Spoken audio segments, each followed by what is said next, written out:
So what is adipose tissue? It is another type of loose connective tissue, and it is also called as fat tissue. What is cartilage? Cartilage is a special type of connective tissue where the intercellular matrix of cartilage is very solid, and the matrix of cartilage is called chondrin. The deficiency of calcium makes the bones brittle, and the chances of having fractures are more common because of when the bone density decreases due to the less amount of calcium.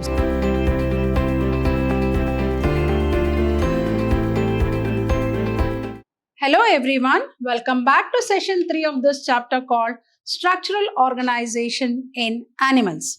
Myself, B. Shobharani from the Department of Biology, Vidyashram Pre-University College, the Temple of Excellence.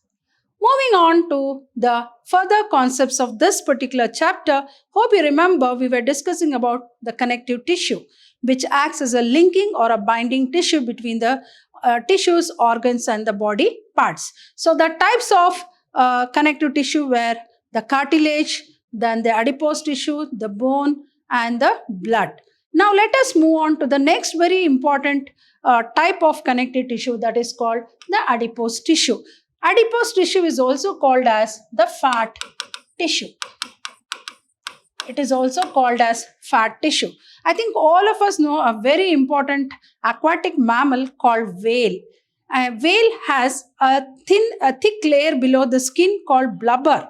So it is made up of a thick layer called blubber, which is nothing but made up of adipose tissue.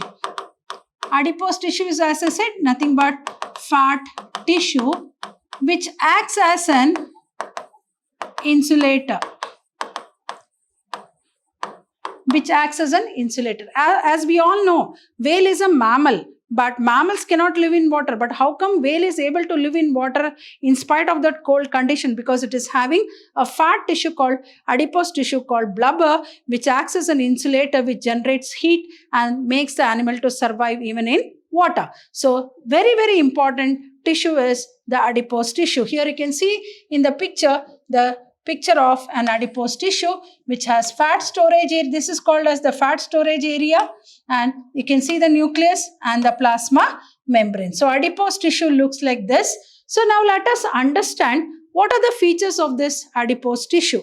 Already we have studied about connective tissue, which is again broadly classified into loose connective tissue and dense connective tissue.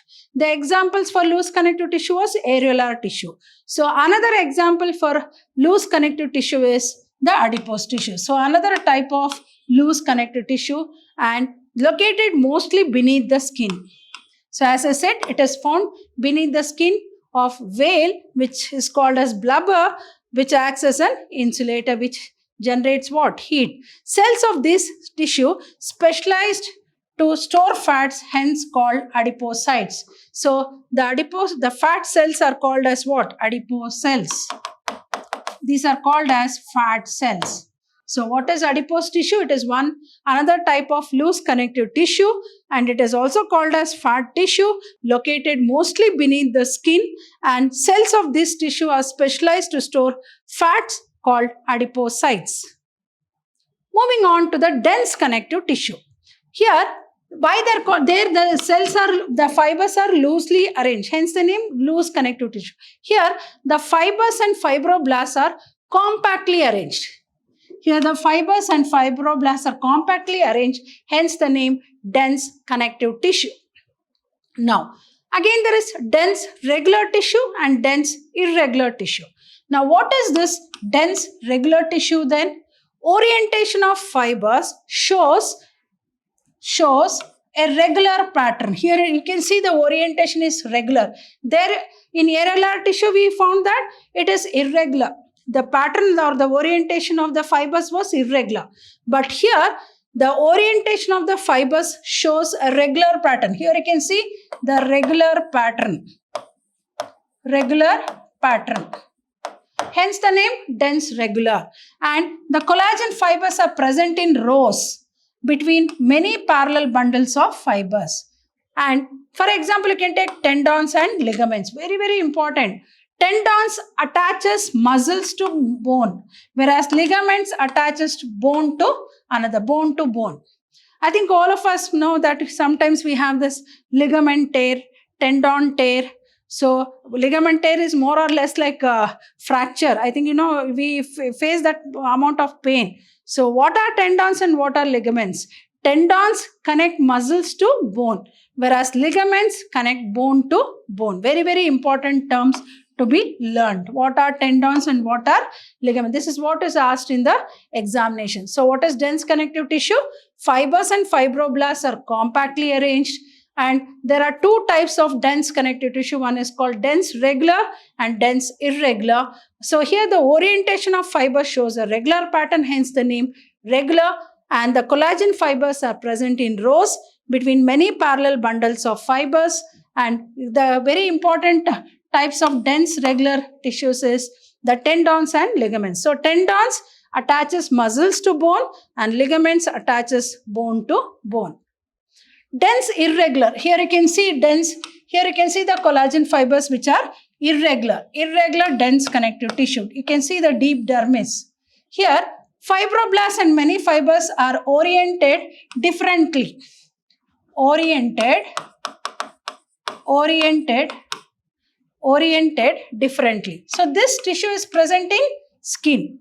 So what is dense irregular tissue? Fibroblasts and many fibers are oriented differently. They are in a regular pattern, hence the name dense regular. Here it is irregular. Then this tissue is usually present in the skin. So third type is specialized connective tissues. What are the specialized connective tissue? Cartilage, bone and blood. They are called as the specialized connective tissues. They are also a type of connective tissue, but they are called specialized connective tissue. So what is dense regular tissue? Fibroblasts and many fibers are oriented differently. This tissue is present in skin. Specialized connective tissue, cartilage, bone and blood are the specialized connective tissues. Now let us study one by one. Cartilage. Here you can see the beautiful picture of a cartilage cells, cartilage tissue. Cartilage means what? We use a word called soft bone. Hope you know the skeletal system in the infants, in the developing fetus, is made up of cartilage.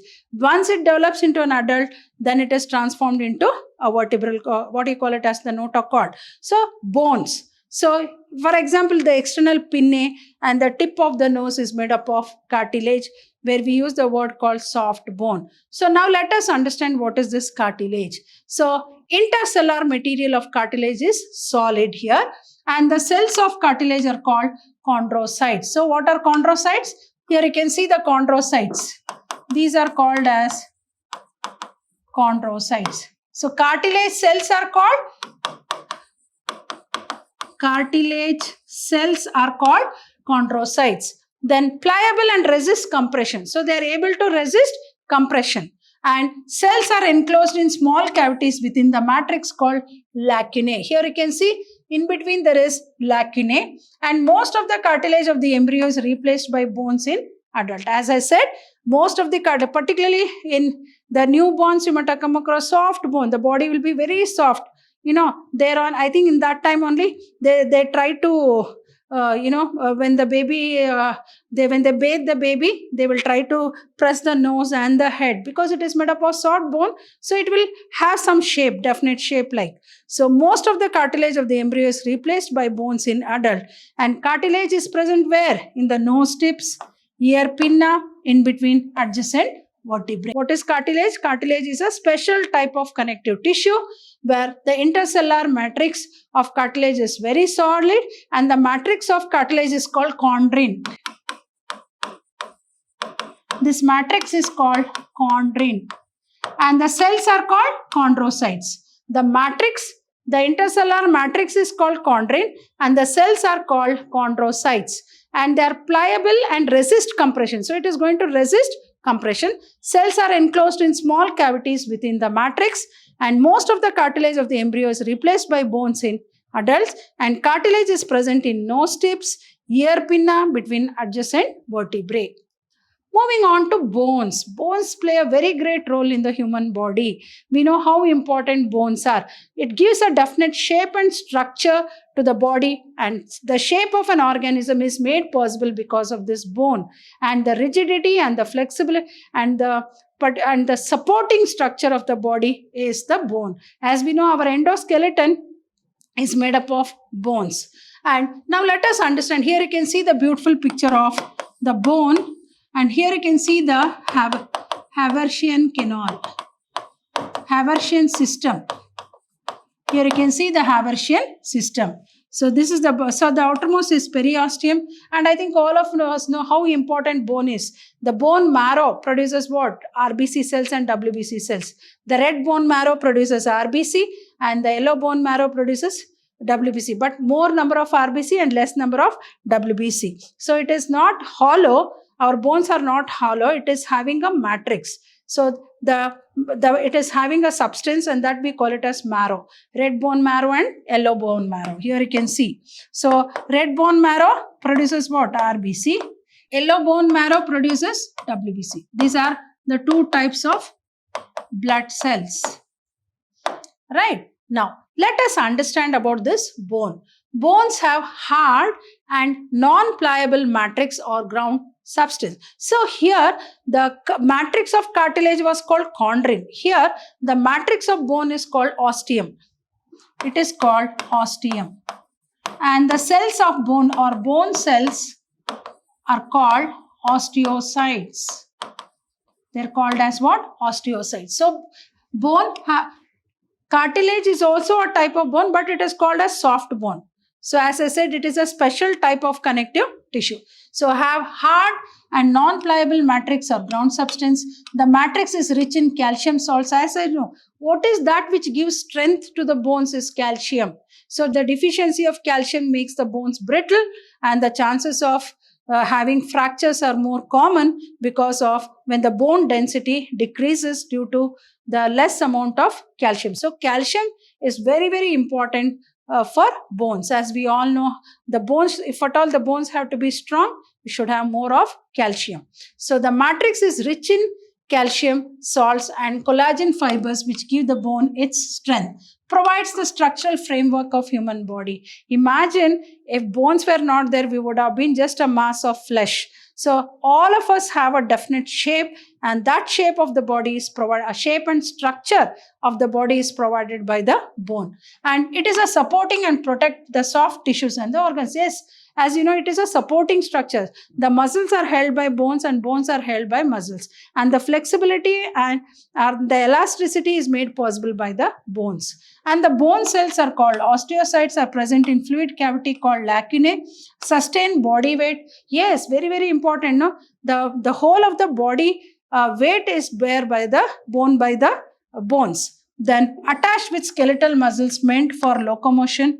Bone marrow is the site for production of red blood cells. So what is bone? Bone have hard and non-pliable matrix or ground substance called osteum.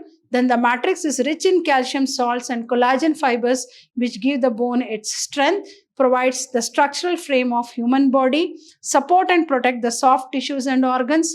The bone cells are called osteocytes, are present in fluid-filled cavity called lacunae, sustain body weight, then attached with skeletal muscles meant for locomotion. Bone marrow is the site of production of red blood cells. So here you can see the osteocytes, Haversian canal, osteon. So this is a very, very beautiful picture of bone. Blood. As I said, blood is also a special type of connective tissue, but we call blood as a liquid connective tissue.